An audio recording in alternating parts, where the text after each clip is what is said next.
غسل کے لیے، فرض غسل کے لیے تو اعتکاف سے باہر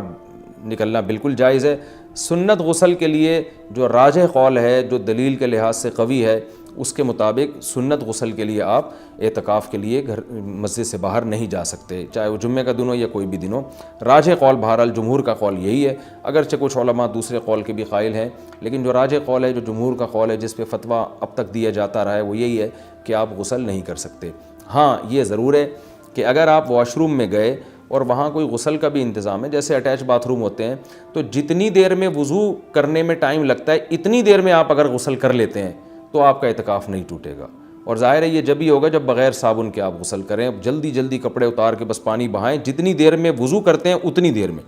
تو وضو ہی کی نیت سے آپ غسل بھی کر لیں تو پھر اعتکاف نہیں ٹوٹے گا، لیکن اگر آپ نے ٹائم لگا لیا تو ٹوٹ جائے گا۔ گرمیوں میں بہت بڑی پرابلم ہو جاتی ہے، پسینے کی بدبو لوگوں میں آ رہی ہوتی ہے، تو ایسے موقع پر اگر کوئی مسجد میں ایسا انتظام کر لیا جائے کہ مسجد ہی میں کوئی ایسا ٹب ہو جہاں بیٹھ کے کوئی نہا لے اور مسجد گندی نہ ہو، تو اس کی بھی گنجائش ہے، یا صرف سر دھو لے، اور سر تو دھویا جا سکتا ہے، آپ مسجد سے سر تھوڑا سا باہر کریں اور پھر کوئی شخص پانی ڈال کے یا خود ہی آپ پانی ڈال کے اپنے سر کو دھو لیں صابن سے، تو یہ بھی جائز ہے۔ پاؤں آپ کے مسجد کے اندر رہنے چاہیے، پاؤں اگر مسجد سے باہر نکل گئے تو اعتکاف ٹوٹے گا، پاؤں اگر مسجد کے اندر ہیں تو اعتکاف نہیں ٹوٹتا۔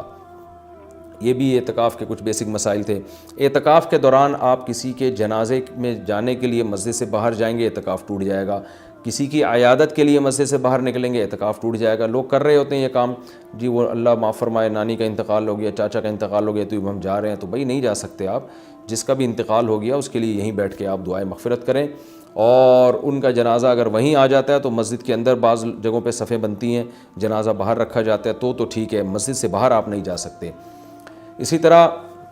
ایک اور بھی گنجائش ہے کہ اگر کسی کو اعتکاف کے دوران پہلے سے پتہ ہے کہ مجھے کسی ضروری کام سے جانا پڑے گا،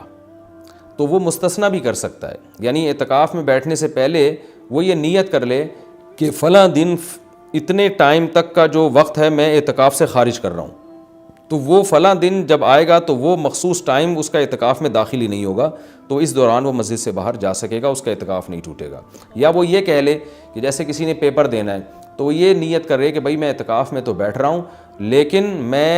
میرا ایم اے اسلامیات کا یا میرا اکنامکس کا پیپر ہے، تو میں جب پیپر کا ٹائم ہوگا تو میں جاؤں گا پیپر دینے کے لیے، اور پیپر دے کے فوراً واپس آ جاؤں گا، تو پہلے سے جو نیت کر لے گا